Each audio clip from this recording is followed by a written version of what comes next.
Welcome to Countdown to Infinity, a Marvel's Avengers podcast. We talk all things MCU, the Marvel Cinematic Universe that is now reaching across the silver screen into the tiny little screens. We're talking TV.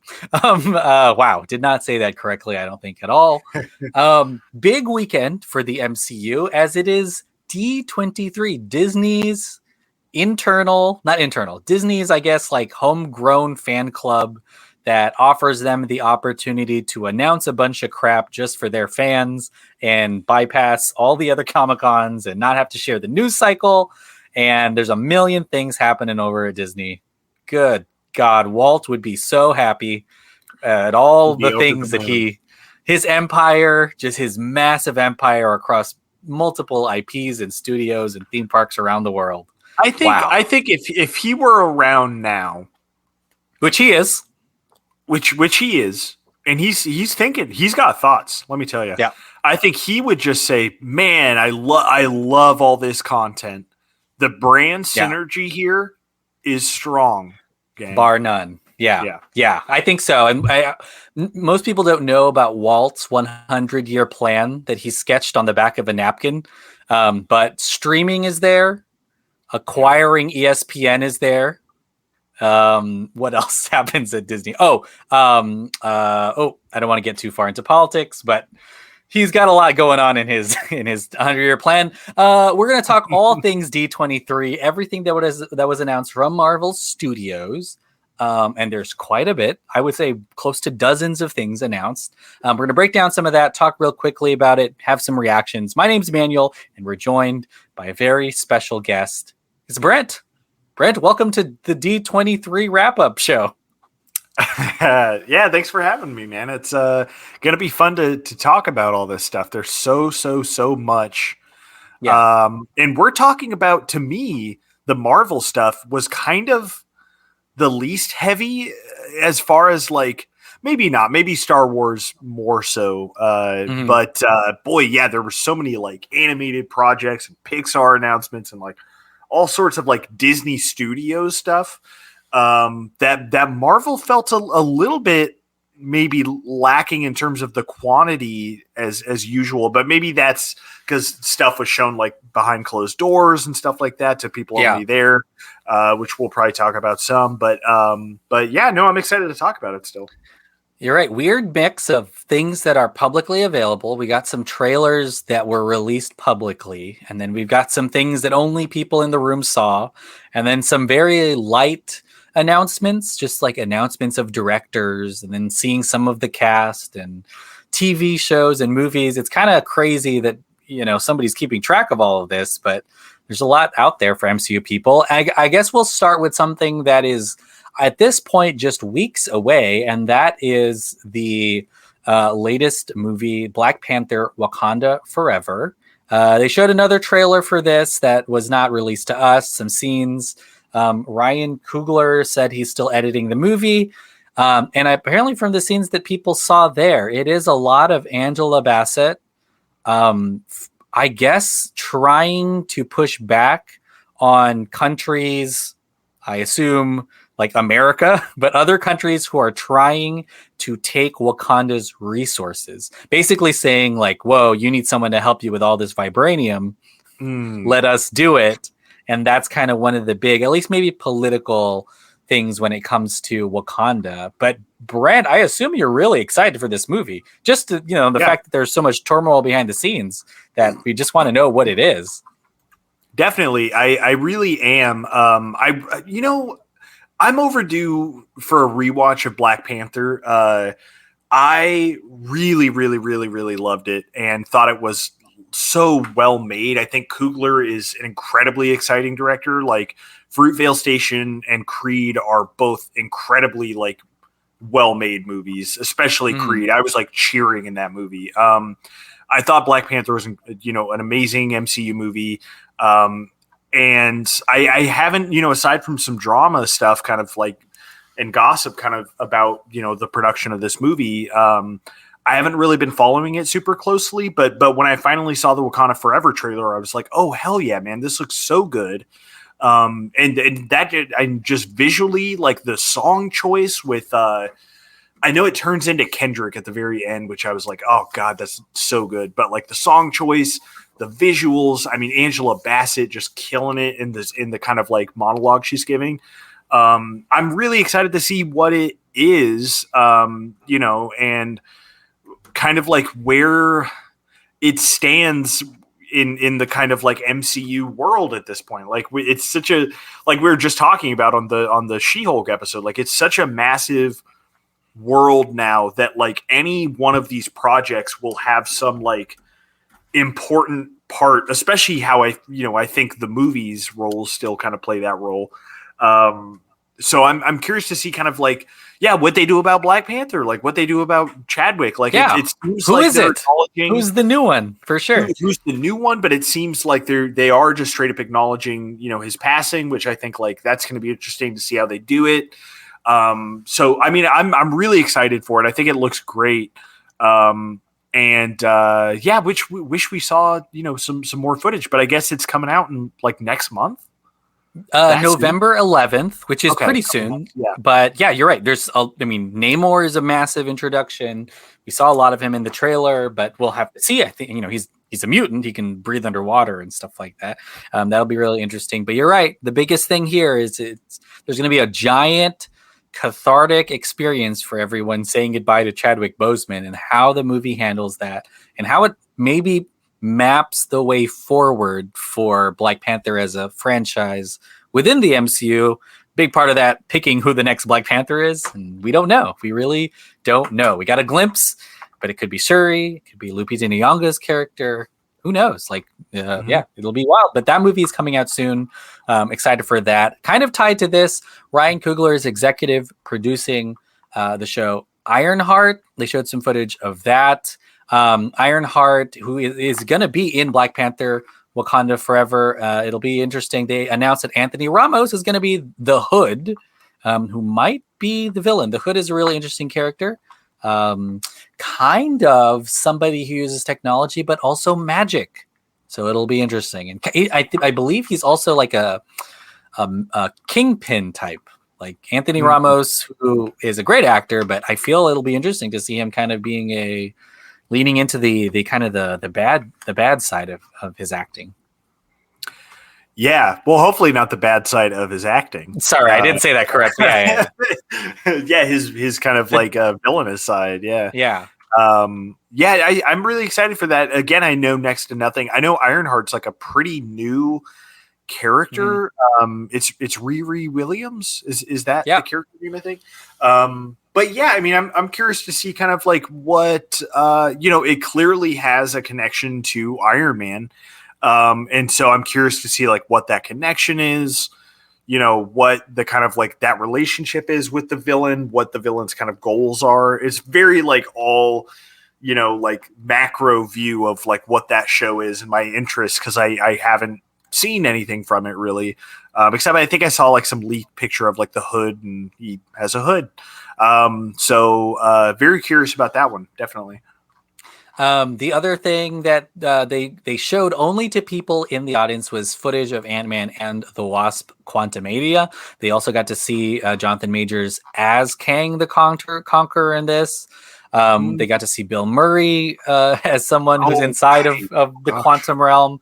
We didn't get to see all that stuff, but really excited for this, what seems like kind of a critical movie for this phase of the MCU. I mean, the quantum realm is huge, but the fact that Kang himself is in this, and from the panel, it directly leads to Avengers: The Kang Dynasty, which is kind of a giant thing that we're looking forward to in 2 years. But cool to have Paul Rudd back. I mean, didn't see him doing so many movies in the MCU, and he's kind of one of the OG Avengers still here. That is very true. Yeah. I'm really excited for that one too. I think that Kang is a really cool villain that had like an amazing setup at the end of Loki. I think Jonathan Majors is so far like really good as Kang. Like that was like my biggest takeaway from, I think, like the whole Loki finale which it was the finale for that season. And I was like, man, Jonathan Majors is such a fucking good actor. And like his kind of like interpretation of Kang is so cool and specific, that he's kind of bringing to it. So yeah, and I think Peyton Reed has been a really good director for the Ant-Mans, and we're getting into quantum realm stuff. I assume the multiverse is still playing a part in in this, since that's kind of Kang's whole deal. So yeah, I'm super excited to see that. Does that come out this year? Or is it beginning of next year, like early it's next year? It's coming out next year. Yeah, I could find this February of next year, February 17th. So Wakanda, then Ant-Man. It's kind of like an order of release that they're going through these things. Okay. Yeah. Yeah.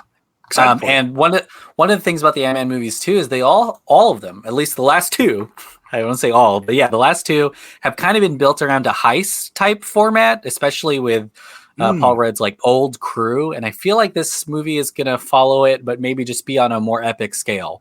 What kind of heist is that gonna be from Kang or the Quantum Realm or whatever? But it'll be nice, and Peyton Reed is gonna be able to complete his trilogy of MCU movies, which will be huge.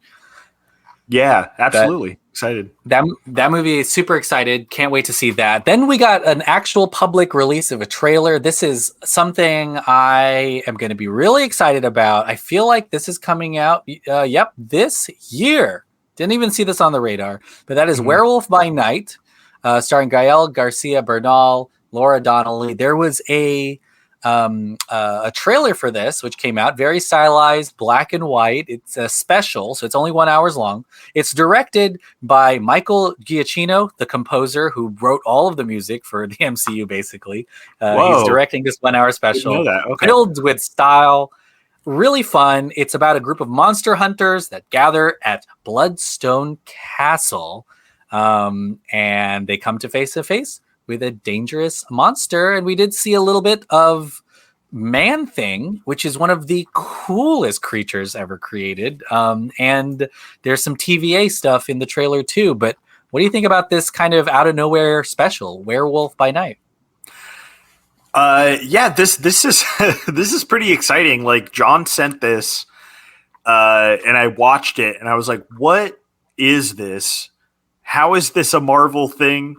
And we'll find out when we watch it. It'll be on Plus. It sounds like it's like a special. But yeah, wild that Giacchino's directing this.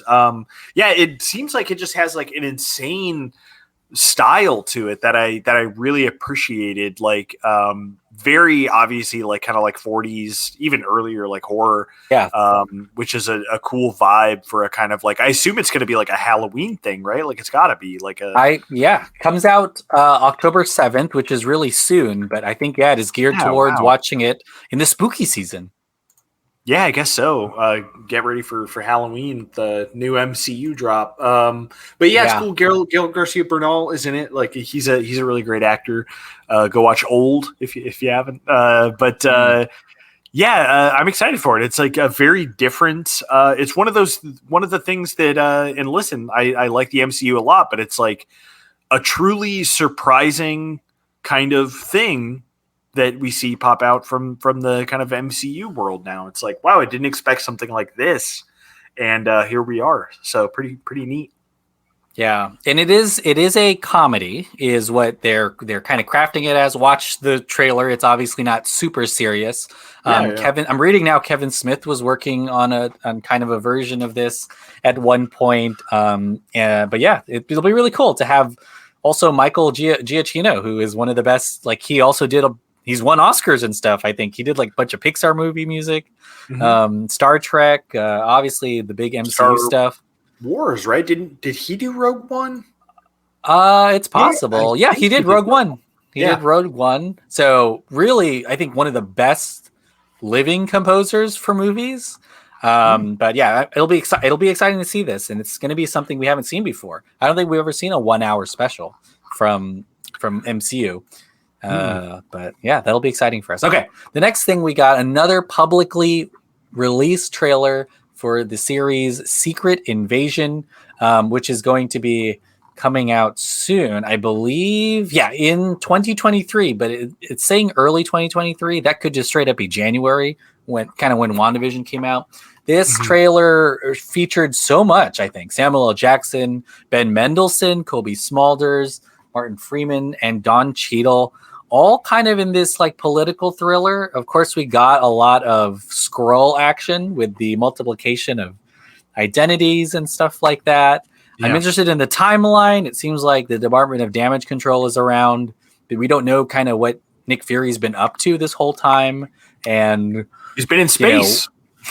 He's been in space, and I just don't know. Like, there's so many things. Don Cheadle has bodyguards in this. It feels very ominous, the show, like a Bourne movie or something like that. But, yeah, Secret Invasion. It looks at least like it's going to be really cool. Yeah, it does. That trailer was pretty exciting. I mean, it very much feels like a kind of like a political spy thriller almost. Like there's a lot of like spy stuff, kind of intrigue going on. And Secret Invasion at one point, I thought what I know about Secret Invasion was that it was a pretty big story for the not even MCU, but the Marvel Comics, and that had some pretty far-reaching consequences. So, and I think in my memory at least, I remember there being some of the pretty big MCU characters signing on to be in it. I mean, I know Emilia Clarke is apparently going to be the villain. Yeah. Daenerys herself. Wait, is that her name? Yeah, feels weird to say it now. Daenerys. Targaryen. Daenerys?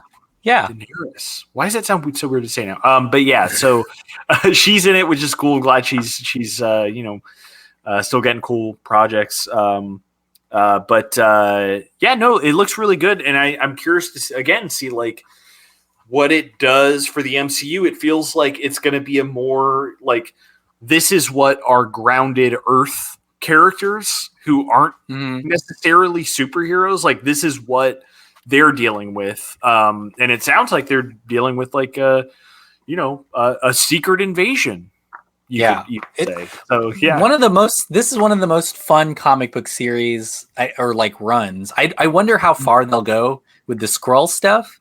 Whether they're going to start impersonating like superheroes or politicians. It could get pretty wild, but yeah, it'll be it's always good to see Nick Fury back in the MCU now without Shield, kind of doing his own thing. It'll be pretty fun. Okay, the other series that will be I immediately connected to this is Armor Wars, starring Don Cheadle. We don't know a lot about it. It's going to be 6 episodes, another miniseries. But Don Cheadle he's kind of his character of Rhodes and War Machine, pretty interesting. He's in Falcon and Winter Soldier for a little bit. In fact, he got nominated for guest actor for that, which is wild. But we see him in Secret Invasion, and he is going to be in Armor Wars. It'll be, I don't know what shoes he fits in. He's always kind of like the pseudo U.S. military or government in a lot of the series, especially in Iron Man, kind of on the side of America, at least in the big sense. So I'm interested to know what this show is going to be about and how he might take some of the mantle from Iron Man, or maybe it's going to be a little bit more complicated for him and his relationship with the United States government, kind of like Falcon and Winter Soldier, I guess. Armor Wars. Don Cheadle, great actor. Yeah, Don Cheadle, great actor. And yeah, I think Ironheart is in that also. I think it like ties into Ironheart. It would make sense at least. It's like the Iron Man extended family. Yeah, exactly. So I know nothing about, even less than Ironheart, this one. Should be interesting. Yeah. A lot of rumors were going into this assumed that we would get some Fantastic Four news as well, which we didn't get, but it's okay.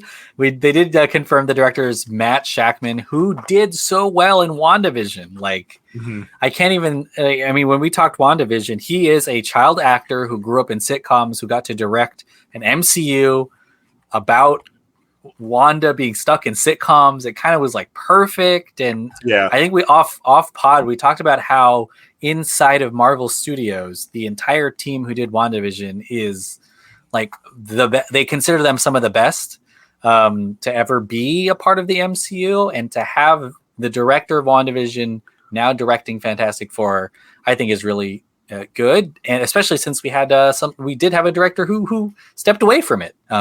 So of course, like they haven't even started probably building sets, so it's not that far along. Yeah, and I think I think a lot of people were expecting casting. I know I was definitely expecting casting, but I was reading something. Was it Feige himself, or it was somebody that was saying like, "There's no cast yet." At least firmly decided, because Matt Shackman, the director, actually wanted input on the cast for his movie, which sounds logical, but I don't think is always the case with MCU projects. Like they're very much on a tight schedule now, with the way things kind of have to roll out due to kind of like the the structure, story. the larger picture. So I think it seems very important to them, and I think for good reason, to like really nail the Fantastic Four, and that comes down to casting. It's like you're dealing with like to me, like what I am thinking of the future of the MCU, like the Fantastic Four, and like especially like Mr. Fantastic and stuff, and their family, their kids, I think are really going to be the future of the MCU, to a degree that like I think they're going to be the closest that we come to like the next Iron Man or Tony Stark and Captain America. So I think they're realizing how important that is, and they really want to nail it. But yeah, I mean, it's coming out in 2 years, so they're getting on it, I guess. Yeah. November 2024, this movie will be in theaters leading up to these Avengers movies. So it's a big task, I think, for Matt Shackman, but it's going to happen. Like it's kind of like Blade. They announced that years ago, and it's going to happen. Hopefully. Yeah. They also got some footage. This is again just for D23 of Echo, the show. If you were worried that Vincent D'Onofrio's Kingpin was shot at the end of Hawkeye, no worries. He's back. He's got an eye patch on. It is going to be, I think, an indigenous cast. I think the trailer, when they showed it, had subtitles, which was great for people who are hard of hearing. But the show has completed filming, and this is something that's going to come out pretty soon. I'm going to look at the release date now, but a show that I didn't think that I would have watched until after seeing Hawkeye, because I was like, what an intriguing character. Yeah. Great actress. It comes out summer of 2023. Yeah, I'm pretty excited to see kind of what that is. And maybe this will segue into talking Daredevil too, but I think it's going to be linked to that. I mean, Wilson Fisk, Kingpin, is I think going to be in both shows. So I wouldn't be surprised at all if there's a lot of overlapping between Echo and Daredevil, and not just because Echo is deaf and Daredevil is blind, but that feels like it could be a kind of an interesting thing to examine in those shows, which I think they might do. But I'm excited for that one too. And I also wouldn't have really expected it until watching Hawkeye, being like, this is a pretty intriguing character in the show, and they're like, she's getting a show too. So yeah. And I think there was some stuff revealed. I'm not going to talk about it on the pod, but the footage revealed some pretty big things too, especially when it comes to Daredevil, which I guess we can talk about next. Daredevil Born Again Christian is a new series that is coming. It's not Born Again Christian, but it is called Daredevil Born Again. It is 18 episodes long, just like an actual series from kind of fitting that Netflix mold, because it's not a 6-ep or an 8-ep miniseries. Filming will start in 2023. They showed a logo. I think a lot of people are really excited because Daredevil, I think, at least from the crop of Netflix shows, is the one that kind of did really well and a lot of people responded to. I mean, there's so much drama that can happen, especially with Kingpin and everything that's going on in Hell's Kitchen. But are you excited for Daredevil Born Again? Man, yes. This is honestly, Daredevil Born Again is I don't want to say, I don't want this to sound too hyperbolic, but it might be my most anticipated MCU thing. Wow.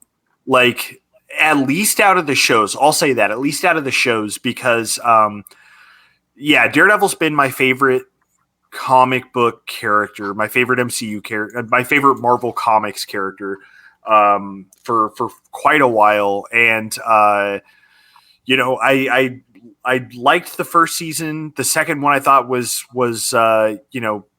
better, and the third I think was like amazing. I think the third season of the Netflix show, I think, like, absolutely perfected, like the I watched it so fast, man. I was so invested in it. Like and they all dropped at once, right? Like, it was still doing that. I think Netflix so. thing? I think they did, yeah. And the thing about that too, and I think I was telling anybody who would listen at the time, is like the place that this show ends, that that season 3 of Daredevil ends, is it's it's in a kind of like lighter place. There's they've kind of like gotten out of like some of the darker stuff that they'd been going through, and it teed it up perfectly for MCU taking in Daredevil. So while it's taken some time, because they had to wait for the Netflix rights to lapse and not put Daredevil on screen again for like 2 or 3 years or something, that was in a contract. But I'm so excited to see what they do. Anybody listening or anybody out there who thinks Daredevil has to be dark and gritty like the Netflix show, just read the Mark Waid Daredevil run of comics. He did so many, and in my opinion are the best depiction of Daredevil, even better than Frank Miller. Like, it's lighter. It's like a lighter tone. It's a lighter setting. Like I said, like halfway through Wade's run, he moves to San Francisco and like is adapting to that environment. So I think he's going to fit in just fine with the MCU. I don't think he has to be dark and gritty at all. That stuff from the Netflix show was like, it was fine, but that's not why I love Daredevil. So yeah, I'm excited. I'm really excited to see what they do.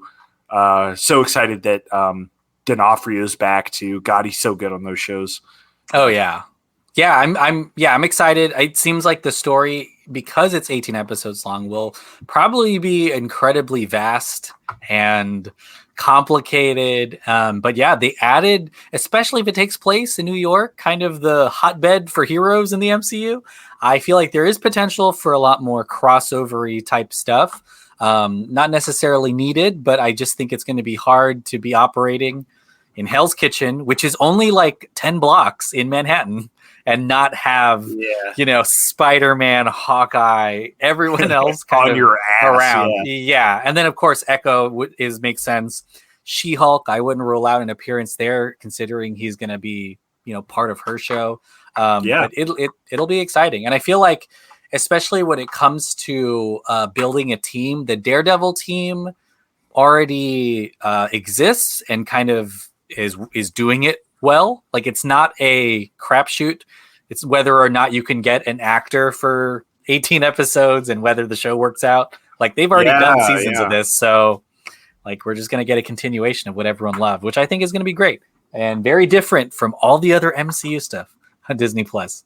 So well appreciated. Well, speaking of another season of a show, Loki season 2, there were some things shown about that show. The biggest, I think, announcement was how do you say his name? Ke-Huy Quan from Everything Everywhere All at Once, Indiana Jones. Temple of Doom is going to be an employee, a TVA employee. There was just a trailer showed to the people who were there. They got a lot of quick cuts of Loki and kind of the I guess the people you like, Gugu Mbatha-Raw back as well. Kang is a huge part of the show still. And then, of course, Tom Hiddleston is back. Kind of, I don't know how many times he's played Loki in the MCU, but he's back for more. But Loki, years. pretty... You know what? I will say this, too, like, from at least the metrics that we hold, and maybe even out, anecdotally, Loki was a really well-received and well-watched show. Maybe one of the top 2, at least, from the MCU. Yeah. I loved Loki. I thought Loki was great and really imaginative and it's so much fun. Just the dynamic with like Owen Wilson and Loki and all of that. I'm really excited to see where season 2 goes. You know, I think Ke Kwan being in it is awesome. He clearly proved that like he should have been in stuff. You know, if he wanted Forever. to be, I guess he didn't know Yeah. if he wanted to, but like it would have been amazing if he's been acting since fucking Temple of Doom, you know, like or Goonies. I forgot which one was later, but yeah. So that's really exciting stuff. Yeah, so Loki season 2, we'll watch that. It's coming out next year. Okay, we've only got 3 things left, Oh, boy. and they are pretty big movies, I gotta say. Captain America, New World Order, a kind of a huge continuation of the Captain America story. Of course, a lot of the people from Falcon and Winter Soldier will be back, including Danny Ramirez as Joaquin Torres, who might be the new Falcon. We'll see. And there's a lot in this show, but the biggest thing in the movie, the biggest thing they announced was Tim Blake Nelson is back from The Incredible Hulk, the Edward Norton movie from 2008, as the leader, who is a really cool villain. At least I don't think they showed what he would look like, but I'm excited that, you know, his small character from a movie that a lot of people skirt over is back in the MCU playing, I think, someone who is like a mastermind. And I think one of the things I assume from New World Order is we're going to be touching on a lot of countries with their own versions of Captain America, is what I am assuming happens here, which will be interesting to see. But what do you think about Captain America New World Order?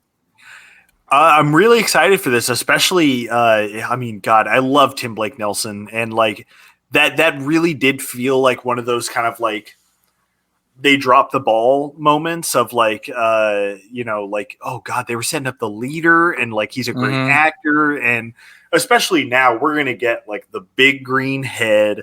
We're going to get like full comic accurate, like hopefully kind of like the kind of silliness, or they'll probably spin it into like making him, you know, scary because he was kind of like he was morphing. His head was getting all massive at the end of that movie. But I'm really excited for that. I think I liked Falcon and the Winter Soldier more than a lot of people. I liked, you know, the kind of like Bucky and God, what is Captain America's name? What's his character's name? Sam.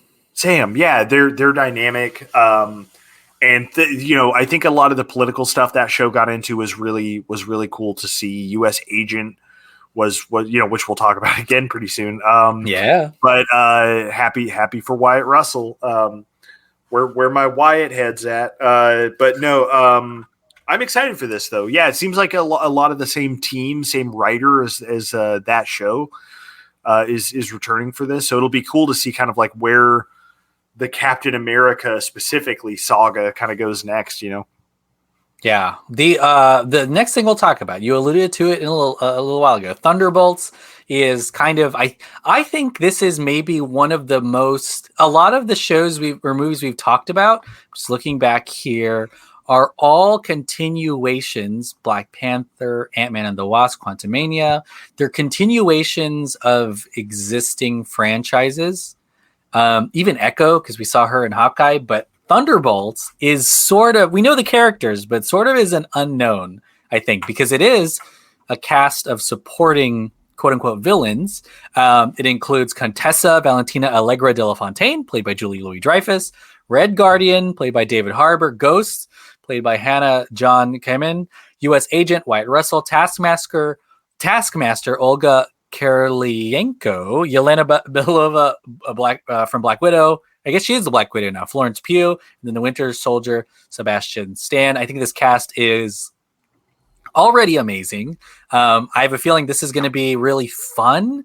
I mean, just imagining Florence Pugh and Sebastian Stan as maybe the leaders of this group, along with Julie Louis-Dreyfus, is exciting on its own.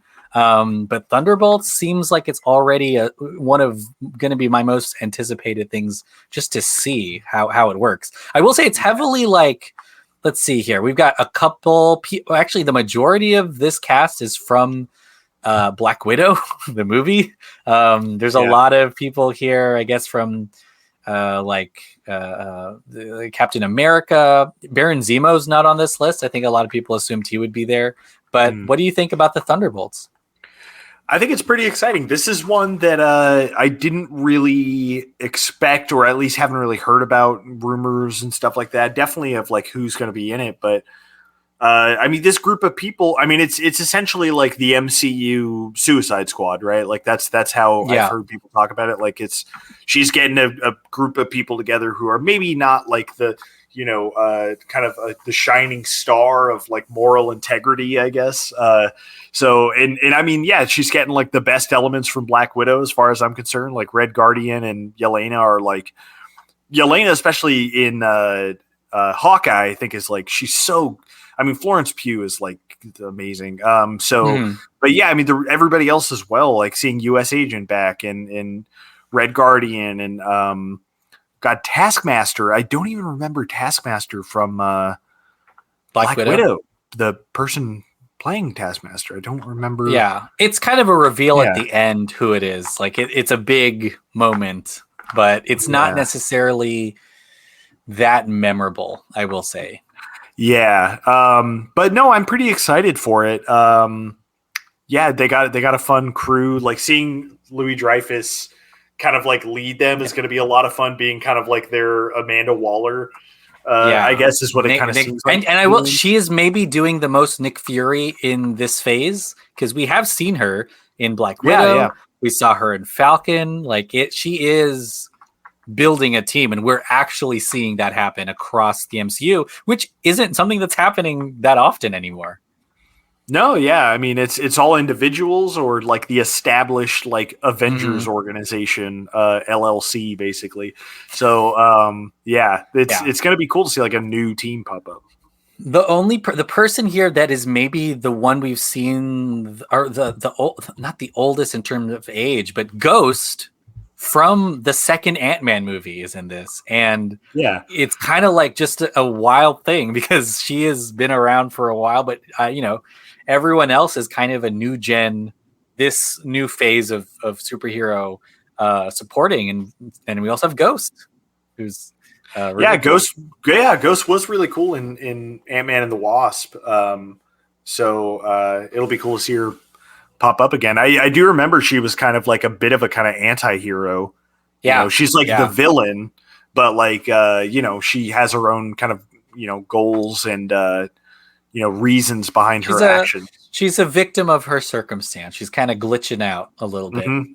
But yeah, let's talk about the final movie that was talked about at D23, and that is The Marvels, starring Brie Larson, Iman Vellani, and Tiana Paris. Two of those introduced through Disney Plus series. There's actually footage of The Marvels that also feature Goose the Cat, but it seems like we know now what that stinger for Miss Marvel was. If you remember the very end of the last episode, she uses her powers. Miss Marvel uses her powers, and she's suddenly the Brie Larson Captain Marvel in her room. And now we know that for some reason, along with Tiana Paris's, I forgot her character's name in WandaVision, but they seem to switch place every time they use their powers. So, from New Jersey to space, to maybe somewhere else on Earth, like it's kind of a comedy, but they're constantly Freaky Fridaying it. I'm seeing. That's kind of what the movie is. Well, that sounds that I'm already a lot more into this now. It's not like I wasn't before, because it's like I loved Miss Marvel, and so seeing her and like Brie Larson bounce off each other and all three of them. But that sounds like a really fun setup. Like I can't wait to see Kamala Khan, like what I assume will be like probably the opening of that movie, like popping up in space into like whatever scenario Brie Larson was in, or Carol Danvers. That's gonna be good stuff. So yeah, I'm excited to see what that movie looks like too. Yeah, and Tiana Paris plays Monica Rambeau, who has a relationship with Carol Danvers, and I don't know if they've met since she went off into space and Monica grew up. So I don't know. Like God, that'll be a fun. right. That'll be a fun reunion. And then of course, Kamala Khan is like the fangirl for for Captain Marvel. That'll be huge too. But yeah, I'm really excited about the show. And one of the things that worked with Captain Marvel was the fish out of water of her being quote unquote Kree in 80s, Earth. And now we may get 3 times fish out of water, so I'm such a sucker. Yeah, dude, I'm such a sucker for fish out of water. That's like my favorite, like comedic trope. It's always used comedically. Yeah. But like, yeah, I would love to see that. And yeah, there's so many, great character interactions that could come about with that. So yeah, and the Marvels, I believe, is coming out next year. I can get you a solid date in July, so it's going to be the big kickoff to the summer. For the MCU. But that is all of the D23 stuff. We went through it. We went through everything that we've learned. And also, Brent, this is kind of a thankless thing because, I mean, in a couple days, some news will trickle out about another MCU thing. They don't necessarily always wait until a convention. They just shoot from the hip. There's a million things going on over there at Marvel. There's always casting dropping, or like, the director of this is going to be this person. And yeah, you're totally right. This could be a weekly pod. Well, it is. It is. Yeah. But yeah. We're excited for D23. Maybe we'll go next year if they do this again. Because there's a bunch of other non-MCU stuff that make it kind of worth it, I think, to just have a good time, watch some stuff before everyone else. Absolutely. It would have been fun to be in that room. Yeah. Brent, what do you if you could work on any of the projects we talked about, which one would you work on? Daredevil, baby. Really? Actually, I guess so. I already closed it. I already closed the thing. So I'll just say Daredevil. I might agree. Henchman. As a henchman. Well, just in terms of job security, 18 episodes is not bad. That's a network show. Crazy.